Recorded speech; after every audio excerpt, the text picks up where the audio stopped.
በተለይ ከ15 ዓመት እስከ 25 ዓመት ያሉትን ወጣቶች ብትመለከቷቸው ሳይኖሩት ነው ኑሮውን የጨረሱት። ወጣቶች በደንብ ስሙኝ።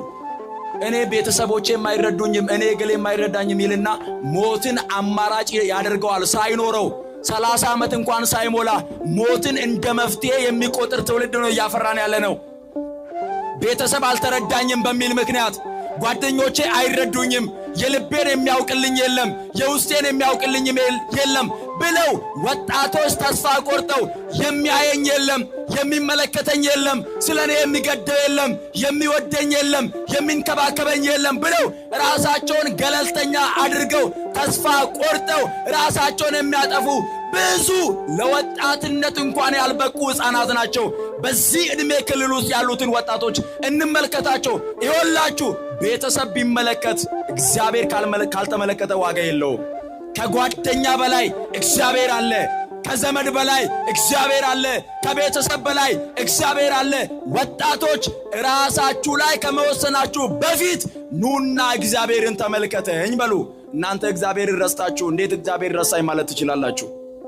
አስታውሱት። እናንተ በመጀመሪያ እግዚአብሔርን ተመልከቱት። እግዚአብሔርን ኑ ወደ ተቀደሰው ተራራ ወደ ቤተ ክርስቲያን ኑና ንገሩት ለእግዚአብሔር። የልባችሁን መሻት የውስጣችሁን ፍላጎት ለእግዚአብሔር ስትነግሩት እግዚአብሔር ያን ጊዜ መፍትሄውን ያስተካክላል፣ ያውቅበታል። እግዚአብሔር እንዳትሳሳቱ። ራስን ማጥፋት መቼም መፍትሄ አይሆንም። የሚመለከተኝ የለም የሚለው ከንቱ ምክንያት ነው። ከቤተሰብ በላይ ተመልካች አለን፣ የላያችንን ሳይሆን ልባችንን የሚመለከት።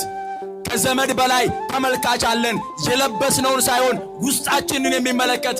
ከጓደኛ በላይ ተመልካች አለን፣ የነገርነውን ሳይሆን ያሰብነውን የሚያውቅ። ስለዚህ እንምጣ ወደ እግዚአብሔር፣ እንንገረው ለእግዚአብሔር፣ እንማከር ከእግዚአብሔር ጋር መንፈሳዊ ሕይወትን እንለማመድ። ያን ጊዜ እግዚአብሔር እንደዚህ ይላል፣ የልጄን መከራ ተመልክቻለሁ፣ ደግሞ ከዚህ መከራ አወጣዋለሁ ይላል። እግዚአብሔር ከተናገረ ማንም አይከለክለውም። ክብርና ምስጋና ለስሙ ይሁን። አመስግኑት እግዚአብሔርን።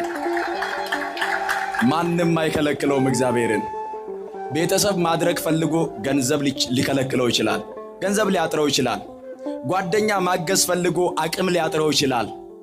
ዘመድ ማገዝ ፈልጎ ብዙ ነገር ሊጎድለው ይችላል።